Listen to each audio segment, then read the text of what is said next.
They say revenge is a dish best served cold, but I disagree. From some of the stories I've found on the web, the best revenge is served so hot it's downright nuclear. These aren't tales of funny, passive-aggressive sticky notes or cute pranks to teach people a lesson. These are stories of life-destroying vengeance and elaborate retribution, from devastating businesses to exposing cheaters in the most damning ways possible. So, grab your popcorn and put on your rad suit, because we're about to look at some tales of nuclear-level revenge.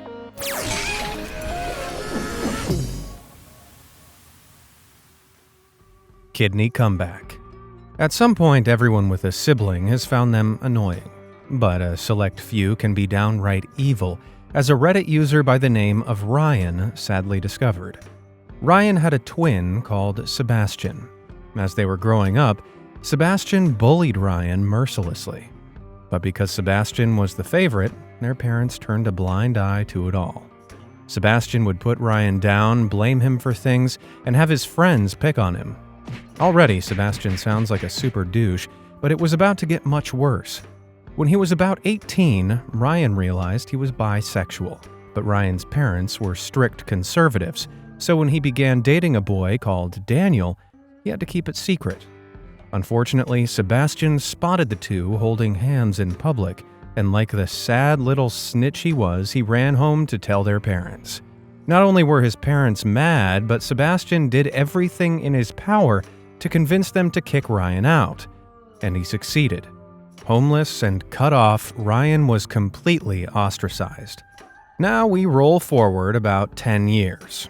Ryan and Daniel are happily married, living a wonderful life, when Ryan gets a call from one of the few family members he's still in contact with. They're at the hospital and don't say much, but ask Ryan to get there as soon as possible. When he arrives, he's greeted by his parents, who, suspiciously, look really pleased to see him, along with his brother, who's lying in a hospital bed. It turned out, having lived a damagingly excessive lifestyle, Sebastian needed a new kidney urgently. The waiting list for a new kidney was longer than he had left, but Ryan, being his identical twin, would be a perfect match. My God, after all the hell he put Ryan through, he just expected him to give him a kidney? Well, Ryan was done being taken advantage of, so he gave the most devastating answer possible, a simple no. Shocked, Sebastian called in their parents, who begged Ryan to reconsider. He brutally reminded them of all the times they'd said nothing when Sebastian hurt him, and they'd kicked him out of the house for being who he was. It was clear they didn't care for any part of him, including his kidney. After that, he simply turned around and left. Wow, I don't think there's enough ice in the world to treat that burn. Hard to stomach. Oh, there is nothing worse than opening the work refrigerator only to discover someone has stolen your lunch. Not even a threatening Post-it note can dissuade some of these food thieves. But for all the threats, some sandwich stealers learn the hard way that the lunch owners aren't joking around. Back in 2008, Reddit user Gustavson was working in a call center, and a really crappy call center at that. The rules were super strict, there was no ventilation, and the pay was so bad that many people resorted to stealing little things. This apparently extended to staff lunches as well. It had gotten so bad that people would routinely spike some food with laxatives or bad milk to send a message, but not even that stopped the lunch thieves. That was until one day, Gustavson heard that someone had put a box of food in the fridge with the label, "Do not eat, rat poison inside." Thinking this was a joke, the lunch thief snuck in and gobbled down every last bite. It wasn't until later that afternoon when a woman suddenly collapsed on the ground, suffering from heavy internal bleeding, that they suddenly realized it hadn't been a joke. The unfortunate lunch thief was taken to the hospital and suffered long-term damage to her digestive tract, kidneys, and liver. While the culprit was never identified, I doubt that lady ever stole another lunch. Familial revenge. Ever been to a big family gathering? Man, they can be the worst, especially if you're the butt of all the family jokes like Reddit user Why Do You Read Names, who I'll call Max for this story, was. Now, one of Max's cousins, Randy, constantly picked on him and embarrassed him in front of everyone at family gatherings. Sadly, the rest of the family just watched this happen, never once telling Randy to back down or stop, even when he went too far. Randy seemed to have it all. Nice house, nice wife, nice kids, but still, he felt the need to pick on Max. Pretty sad for a grown man, don't you think? And so one day, when Max saw Randy in the street with his arms around a woman who definitely wasn't his wife, Max decided to get a better look with his camera. He took out his phone and got several pictures of the couple holding hands, hugging, smooching, tongues and all. Then he had all the photos printed out and waited patiently for the next inevitable family gathering. With everyone around the dinner table, Randy was about to start bullying Max again when suddenly Max dropped all the photos onto the table. The entire family, including Randy's wife and kids, slowly realized what they were looking at. And then all hell broke loose. There was screaming, fighting, crying, and Max was kicked out. But it was Randy who ended up paying the ultimate price.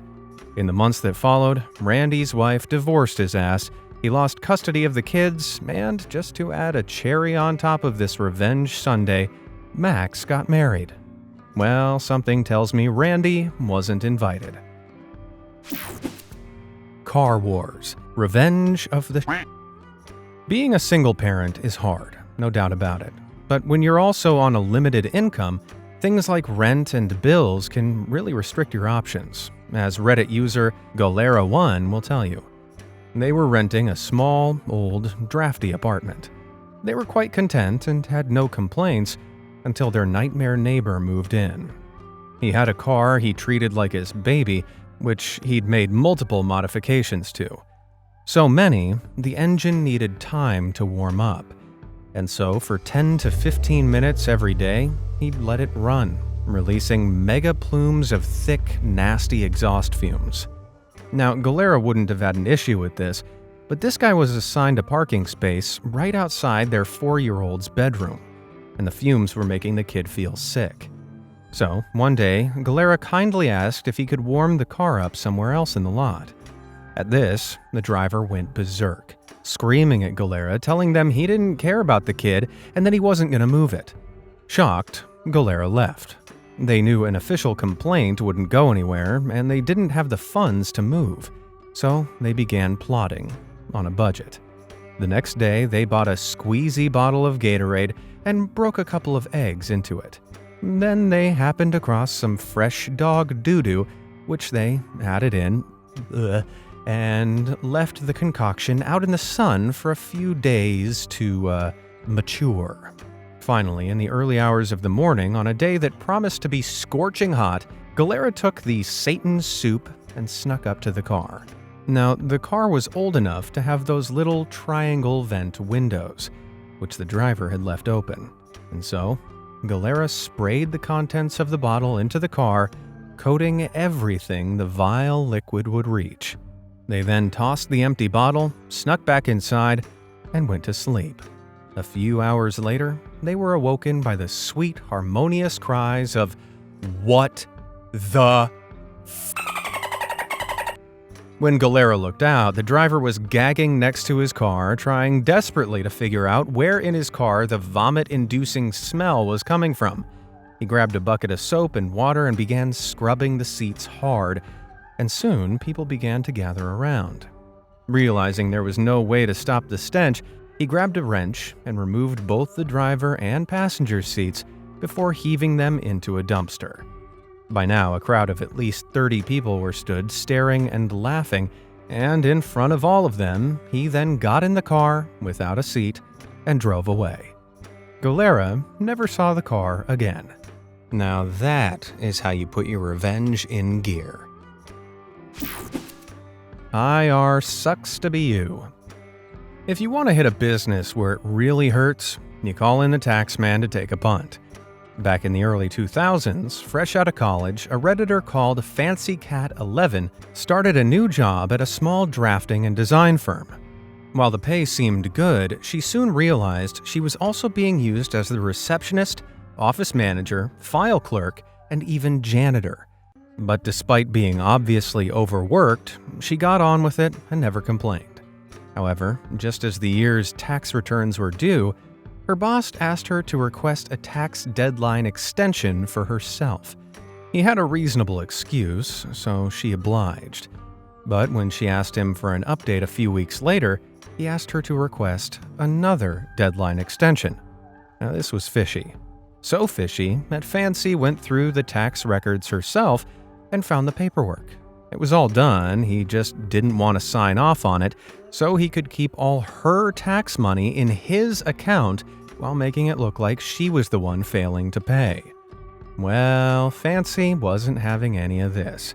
So on Monday morning, she dropped her resignation letter on his desk and then proceeded to walk straight into the offices of the Internal Revenue Service, also known as the IRS. She gave them all the evidence she had against the guy, and it turned out, despite taking a tax cut from her pay, he'd never paid any taxes to the IRS under that business name. Oh, the IRS were not happy. But Fancy wasn't done there.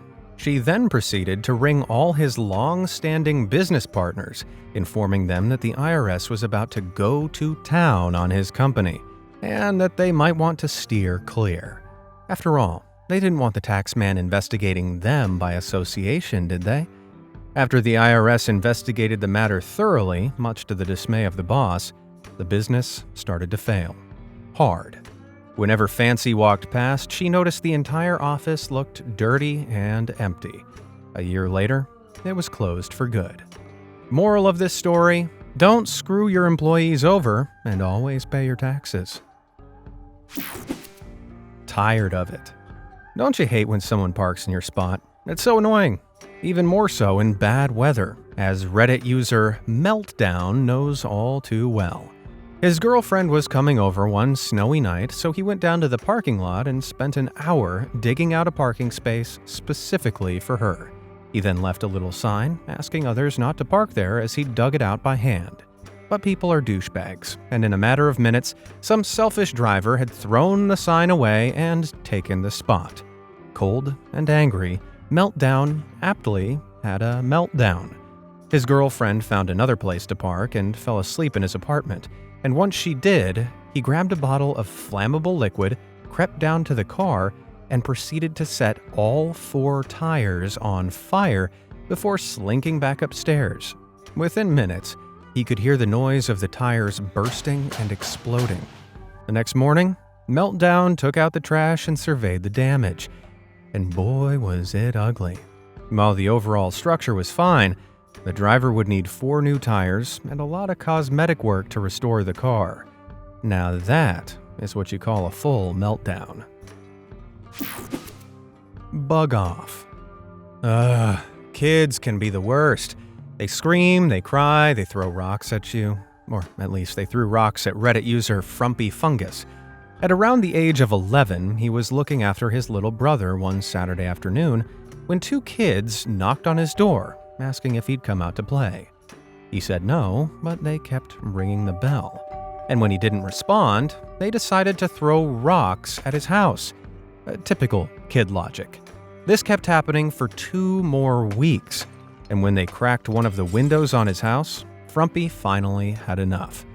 Little did these kids know, Frumpy was an avid ant farmer and had a small nest of fire ants.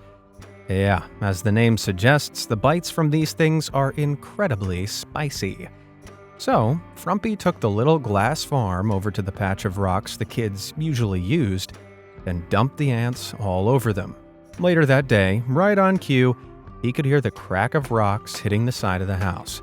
But suddenly, the cracking stopped, and was replaced by the crying of a few dumb kids. The ants were all over them. They ran back home like the babies they were. But they weren't done there. Instead of throwing rocks, the kids resorted to stealing toys out of Frumpy's yard. Unlucky for them, Frumpy owned more bugs and had the smarts to set up a trap. He filled an old book bag with Legos, dolls, all sorts of toys, and left it in his yard.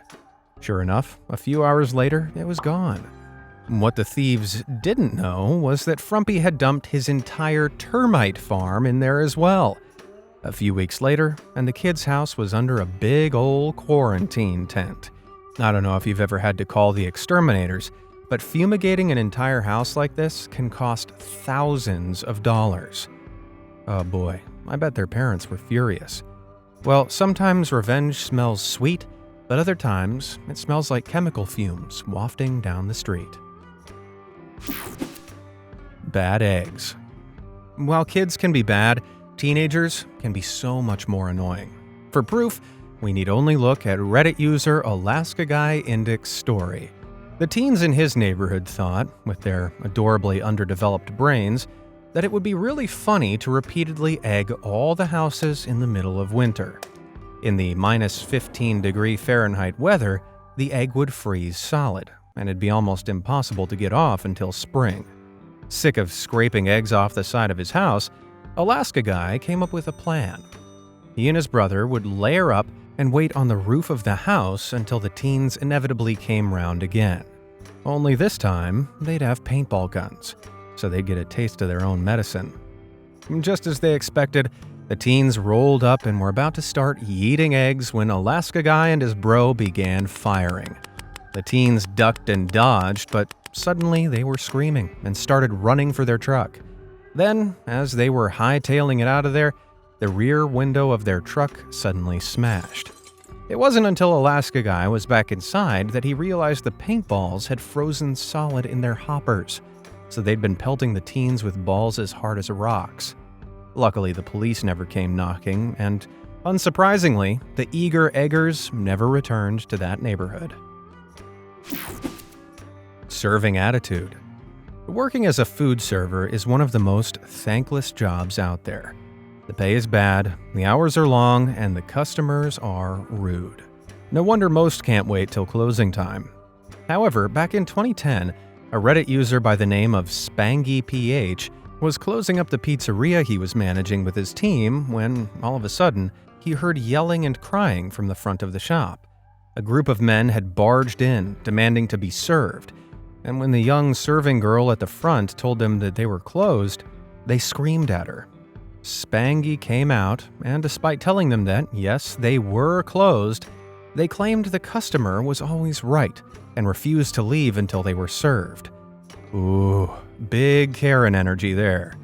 Tired and annoyed, Spangy told the staff to fire the ovens back up before taking the girl aside and comforting her. Then they got to making the food, with a few extra special ingredients. One of the staff reached into the grease trap and smeared a handful of nasty, filthy black grease onto the dough. The others started spitting, snotting, and even sprinkling a few, downstairs hairs on there for good measure. Then they smothered it with a layer of tomato sauce, toppings, and served it to the rude crew like nothing was wrong. The team watched as the pathetic patrons smiled, thinking they'd won, while they guzzled down every last bite. Ugh. So, remember, if you like food free of filth, don't be rude to the people serving it to you. The real tank girl. There are a lot of badass women in history, but for me, the baddest of them all has to be Maria Oktyabrskaya. Back in 1941, in the thick of World War II, Fascist Germany betrayed the Soviet Union. Breaking a treaty of non-aggression, Germany attacked the Soviet city of Kiev, killing thousands of Soviet soldiers, one of which was Ilya Oktyabrinsky, Maria's husband. This news would be enough to send most people into a breakdown, but not Maria. Oh no, she was going to break even. Grieving and enraged, Maria sold everything she owned and used the money to buy a T-32 tank. But instead of donating the tank to the army, she sent a letter to the top man in charge, Joseph Stalin, explaining she wanted to pilot the tank to take revenge. Stalin was so impressed by her gusto he gave her the go-ahead, and even granted her request that the tank be called Fighting Girlfriend. After 5 months of training as a tank driver, mechanic, Mariah was ready. But she was ridiculed by her comrades and seen as something of a joke. However, this just fueled Mariah's need for revenge even further. So much so that in her very first tank battle in 1943, Fighting Girlfriend was the first tank to breach enemy lines. She lay waste to a German artillery gun and mowed down more than 50 enemy soldiers in her way. And she was just getting started. Her slaughtering spree lasted for just over a year, when, just like her husband, she was killed in battle. But by that point, she'd gotten her revenge and made the fascists regret ever messing with a Soviet woman. Burning bush. Doing work for a family member sometimes means they'll ask for the famous family discount. But there's a big difference between a discount and refusing to pay, as Reddit user Os Necromancer discovered. He'd done 4 weeks of back-breaking yard work for his auntie, who'd promised to pay him some $200 a week. However, when he went to collect, his auntie said she was using the full family discount and straight up refused to pay him. What was he gonna do? Take back the work he'd done? She clearly thought she'd won. That was until, at midnight that night, she woke up to find her entire garden had been set on fire. While she couldn't prove it was Os Necromancer, she knew. And he knew. Guess you could call that the scorched earth tactic. Trick or cheat. There's nothing that breaks your heart quite like being cheated on. Trust me, I know. But luckily, stories of cheaters getting their just desserts helps fill the void more than ice cream and chick flicks. And one such story that really hits the spot was left by a throwaway Reddit account, who I'll refer to as Elon. Elon was on social media one day when he realized he'd stumbled onto the secret account of his best friend's wife. She was flirting with one of the other friends, and it was pretty obvious they'd been, getting busy together, if you catch my drift. Elon immediately told his best friend, who I'll call Jeff, and naturally, the guy was crushed.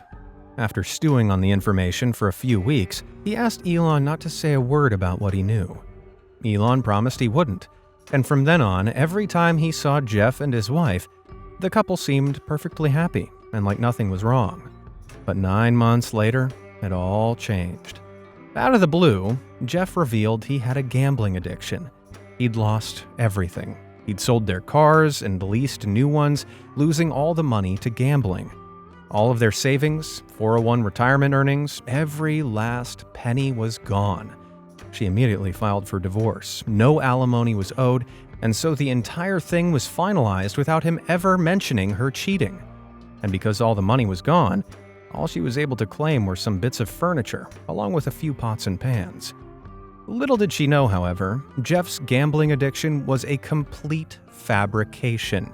Yeah, he'd stashed all the cash in secret accounts, made up the lie, and because she assumed the money was just gone, he got her to leave without giving her a cent.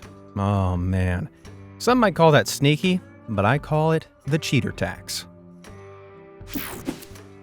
Getting the itch.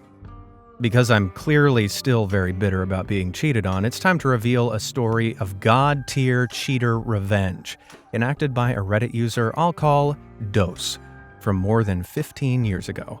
Dose married his childhood sweetheart, and while he went on to pursue a master's in engineering, she was finishing a doctorate in anthropology. Over the summer, she was given the opportunity to earn some extra money as an aide on a 6-week trip to Jamaica. While Dose knew he'd miss her, he supported her completely, and went as far as to do extra work while she was away to financially match what she was making. But after the trip, one of the other students told Dose that his wife and their professor had been hooking up all over the island. At first, Dose didn't believe this. He'd met the professor. Heck, he'd invited him into their home for barbecue and beers. But one evening, he broke down and checked her emails. Not only were they sleeping together in his bed, but they were mocking Dose in email after email for not knowing about it. Dose was crushed. For several weeks, he said nothing, and soon began noticing that studying late was clearly code for being with the professor. He felt so stupid. but then he decided to do something about it. Now, one thing he and his wife did do was make their own personal lubricant, which they seasoned with devil's lettuce, if you know what I mean. Figuring his wife and the professor were making liberal use of the lube, he decided to season a new batch with a little extra something, poison ivy. A few days later, she'd left for a late-night study group. When she got back and hit up the shower, Dose changed the contact information in her phone, swapping his name for the professor's. The next morning, she thought she was texting the professor, but it was Dose that received a message reading, "I'm super itchy. Are you okay?" Dose, who was downstairs making breakfast, replied as the professor, "I'm sorry, but I've got herpes, and I guess you do now too." He then continued that he was interested in a new, younger assistant of his, so they needed to break it off. Suddenly, she stormed downstairs and angrily started eating breakfast before making an excuse and dashing out the door. Dose took this opportunity to open her laptop, delete her entire thesis, then slyly follow her. She ended up, to no one's surprise, at the professor's office, where she stormed in and demanded to see him that instant. When Dose entered his office, she was crying and screaming at the professor in front of all his staff for giving her herpes. Ooh, I bet that professor was as confused as he was embarrassed. But this was only the beginning of the fallout. Obviously, Dose filed for divorce, getting the majority of the assets thanks to his ex-wife's very public admittance to being unfaithful. The professor was kicked out of the university for breaking the code of conduct and could never find a job beyond teaching in a high school. Oh, and the ex-wife never got her doctorate, though she did get well and truly schooled in the art of revenge. Which of these revenge stories do you think went the furthest? And which would you have paid good money to watch in person? Let me know down in the comments below, and thanks for watching.